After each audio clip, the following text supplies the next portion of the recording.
Good morning. Well, today I'm going to walk through kind of top to bottom all the steps to set up cost accounting so it can then be used. Now, I won't be actually doing a lot of the setup. I'll walk through everything because a lot of the setup's already done in these environments, right? But I did want to first talk about some of the concepts. Now, the first thing in organization hierarchy, we have legal entities, right? And then we have business units. So legal entities and business units are a prerequisite to this. I can't talk. And then you can start setting up cost orgs.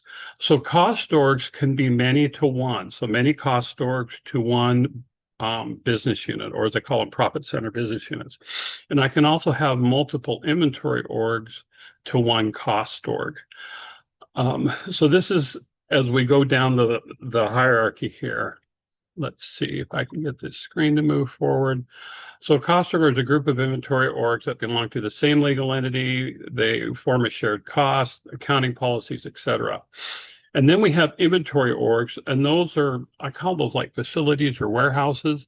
This is where I'm physically storing, or even within one physical building, I can set up logical organizations where I'm going to actually store inventory, and they're going to share costs. They can have different cost methods, calendars, items. They share characteristics with other organizations. So what we can do is we can set up costing at many levels, really high level, like maybe at a cost org, or down all the way down to serial and lot control, right? And so it's how we do these setups that matter. So under cost orgs, I can have one or many cost books. I can have a primary cost book, a secondary, one for simulations, etc. And each cost book is going to have a set of cost profiles, valuation structure, cost elements, similar costing policies, and cost components. But only one of these, my primary, as I've marked it here, can post to the general ledger. And so under cost profiles, as I mentioned, okay, so cost profile, item level, it can be a cost method, it can be like actual standard perpetual average, or now we have periodic average. We have depletion methods, FIFO like actual, and then valuation at work orders, scraps, those kinds of things. And then we have cost elements. These are the individual labor, material, overheads that I'm going to set up. And we'll talk about how we can stratify that as we go into that, and how we can actually map to bring over cost elements from landed cost as an example. So with that, let's go into the software and start walking through the steps. And again, as always, there's a PowerPoint for this down in the comments. And the first thing we're going to walk through, well, number one, everything I'm going to do right now until is going to be in setup and maintenance. So I like to just simply come over here to search. You can come over here and come into costing and do this, but I just find it's easier to just search. And the first thing we're going to talk about is costing key flex fields. So the flex fields we need to set up so the system knows what level we're going to be doing costing. So we're going to go into value, and we can see the different, we set up the header information here, and then we're going to go into manage structures and do a search. And so these are all the different structures that have been set up in this environment. And you can see that some of them are, like cost org, sub inventory, serial number. We can do cost org, project task. And so each one of these flex fields, excuse me, needs to get set up to do that. And so the way we create a new one, we click the plus and we give it a name, and then we start adding the flex fields to it.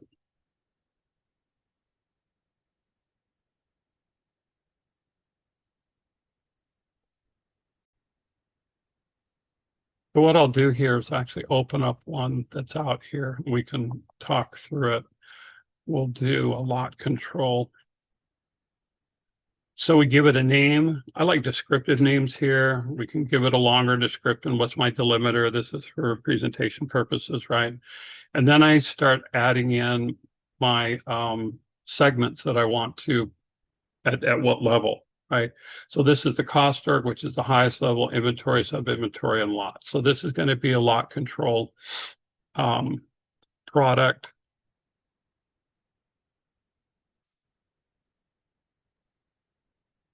And when we get all this done, this defines at what level we're going to do the costing. I actually have a video out there, and I'll put it in the description below about how to go through all the steps and of setting up key flex fields. And then once you get done setting them up,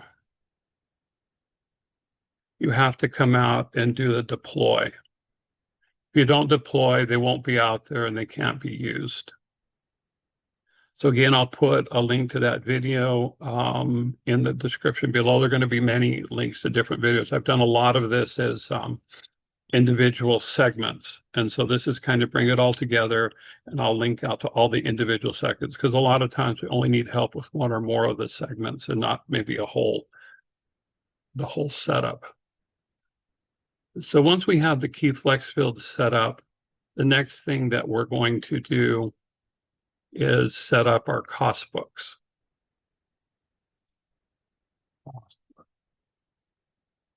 And so in the new Redwood world, which this environment has Redwood in it, I just don't have it turned on everywhere, is that the old world says manage cost books. The new world says cost books.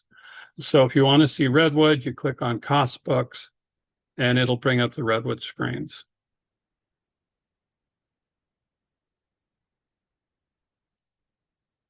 Okay.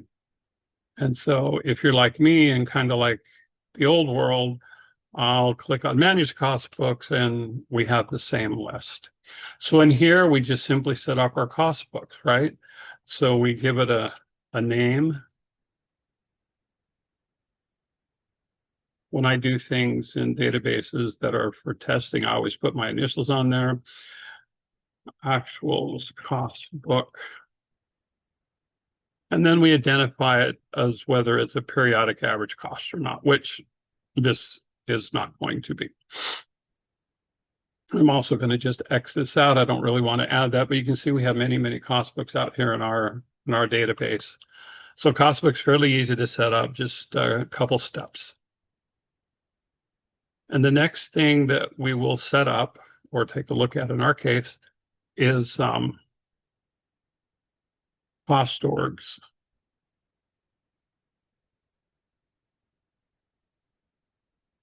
So we want to go into cost orgs and then cost org relationships. So again, New World says cost organization, right? Or cost org relationships. Old World is manage cost organizations and manage cost organ relationships. So we'll go into here. So these are where we set up our cost targets, very straightforward. As I showed you in the structure, we're going to give it an effective date, a name, status, the org code, and what legal entity is it tied into, right? So all the legal entities that we have out here. Again, this is fairly straightforward. And we'll exit out of here and go into cost organization relationships. This is where we start tying some things together. So I'm just going to do an open search. One of the reasons I like these old screens is I can do open searches, right? I'm going to go down to US operations, which is the one that I use all the time. And you can see under US operations, first thing I give it is an assignment set, costing setup. These are the enterprise sets. I'm going to go into inventory organizations and assign the inventory orgs to these. These are all of my like warehousing locations and manufacturing locations. And then I assign the cost books to it. The most important cost book that you have to have is the one that gets associated to the ledger. right? So only one cost book can post to the ledger. And so in this case, I've set it up US primary cost book, create accounting, etc. How am I going to do conversion rates and all that kind of stuff? The thing to recognize here is that once you set up a ledger to a cost book, there is no user screen that will allow you to go change that. As an example, if I am running a standard cost set of books for a year or two and decide, you know what, we're going to go to average cost. I can go do all the setup for average cost, but I don't have a screen that allows me to move my primary book to another cost book, right? And so Oracle development or a partner will have to help you go in and do what is called a data fix. So they'll have to go into the database and update the appropriate lines so that you can move your which cost book posts to your general ledger. At the bottom here, we can set up various financial period end validations. I did a video here a while back that goes through month end checklist of what we have to do before we can close out the period and open up the new period. And so these are part of that's part of that process. You'll see those over there. So again, I can have multiple cost books. I can post to these simultaneously through cost accounting distributions, but only one goes to the general ledger. So the next thing to talk about are what we call valuation structures.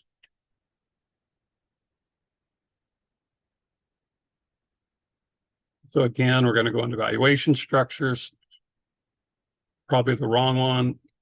Don't want the one in Redwood. So we'll go out and go into manage valuation structures. Okay. So this is where I set up a valuation structure, assign it to a structure set, the type, is it asset, consigned, expense, etc. And I set up the flex field structure that we set up earlier. At what level do I want to cost? What level is this structure going to cost to? So you see things in here, again, we talked about earlier when we set up the flex fields. And so if you don't set up the flex fields, you won't be able to set up the valuation structures. And so you'll do an add here, and then you'll add each individual costing attribute to get to whatever it is you're trying to accomplish. There's another concept called a valuation unit. A valuation unit is something that the system creates on the fly from the valuation structure. So valuation structure is kind of like a template high level. And if I choose to cost something at one of these particular levels, then as it goes through the costing engine, it'll assign that that item the evaluation unit. So that happens automatically. You can go assign them yourself if you wish, but it's better just to let the system do those on the fly. Next thing is cost elements. So cost elements are the breakdown of labor, material, and overhead. So these are going to be cost elements. I associate them to the cost element type. Like I said, overhead, material, profit, and inventory. This is if I'm going to be doing intercompany transfers. I can have multiple overhead types, etc. So it's very simple. You just set it up. You create your cost element to set what it's assigned to and give it a description. And I'll cancel out of that. So yeah. Guess it didn't like me just canceling out. Let's see if it'll let me do that. There we go. It's gone. So this is where I can set up all the stratification, as I call it, of labor, material, overhead, or in the case of Oracle, resource, material, and overhead, as well as other things. So this is where we set all those up. So this defines all the different elements we're going to collect in cost accounting.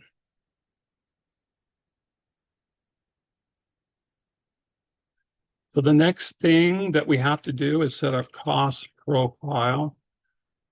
Now this is not the same as item cost profile that you set up when you create an item, but it's kind of the precursor to that.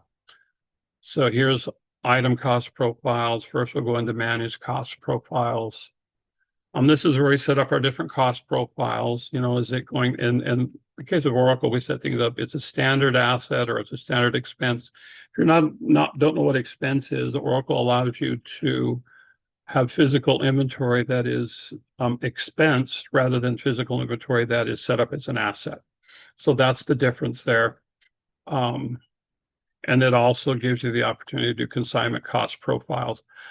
But this is where we set up the profiles that we're going to be using. So it's going to be the cost profile is going to have my valuation structure added, my valuation structure type, which comes from the valuation structure. And if you're going to have RMAs costing, and so I just always use existing item cost, right? Make it easy. Is this something that's going to go through create accounting? Yes or no? So again, these are our cost profiles that we're setting up. And that way, when items get brought through, depending on the cost profile that you set on the item, it will determine the costing level. So this is a template, and then you're going to go assign a cost profile to your item, and that's called item cost profiles. Now, assigning cost profiles individually can be onerous, right? If you have lots and lots of items. So we create what we call a default cost profile. And so what happens, and I can do this by category, etc., costing categories. And what happens here is if I set up new costs and they're in these based on the category, the first time the costing engine encounters it, and if there is no item cost profile set up, it will go out and assign it based on these defaults. So these defaults can save you a lot of time. You know, an item really needs an item cost profile before you run inventory transactions through. But this is a way that if the system encounters one that doesn't, it will assign it based on a category code. Now, the caution here is if you have an item in a category code that's erroneous, you could end up with an item cost profile that is wrong. And that could be an issue. So that's something to think about and watch out for. So after we set up our item cost profiles, then we can do this. Next step is optional, depending on your situation, right? So it's cost component mapping. And so what's going on here? And the only place I've really found this useful, this is where I can map from one cost set to another. And the only time that I've found this useful, at least in my world, is when I'm dealing with landed costs. So let's walk through this for a minute. So I do have cost component codes here, predefined, et cetera. So I'm going to do an add, and then I'm going to bring in landed cost. And my landed cost here is in common set. Got to capitalize that. There we go. And then my cost component code. So these are the cost components that have been set up for landed cost. And by doing this mapping, when landed cost happens, it will bring over the values that landed these landed cost component codes over to the items at cost accounting. So the example, I'm going to do freight. So I want freight to be one of my item costs. It's warning me that something is already set up, but that's okay. Common set. And then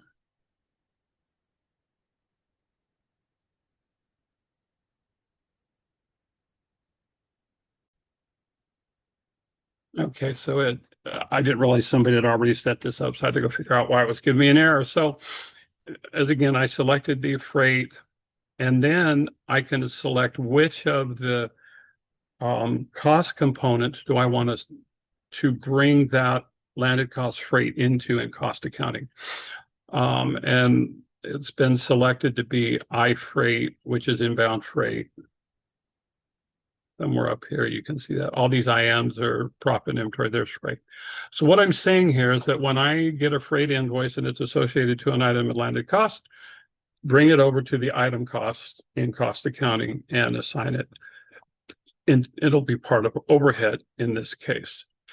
You could set up cost elements, freight to be a material cost or whatever. It's just here set up as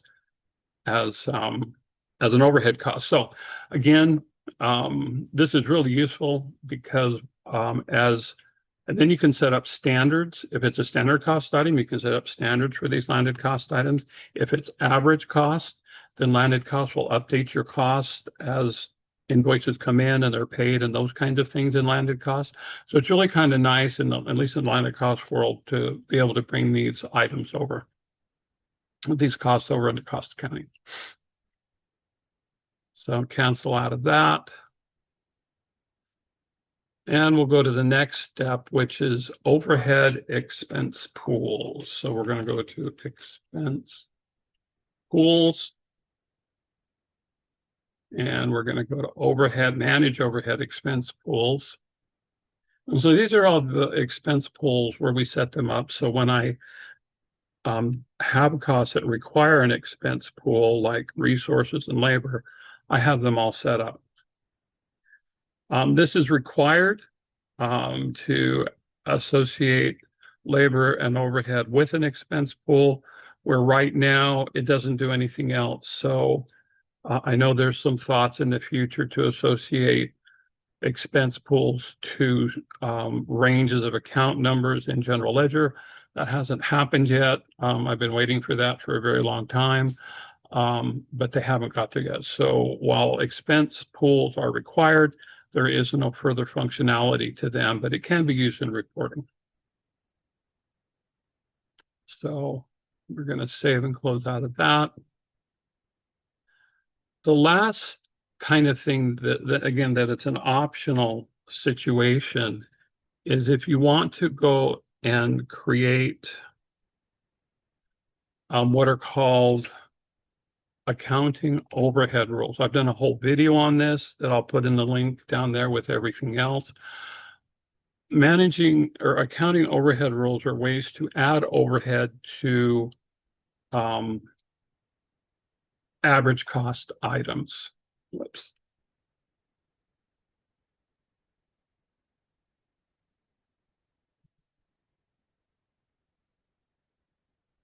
And there's some very specific criteria on these of how you set them up. And that's why I don't want to walk through it here, but there is a whole video that I'll link to down there.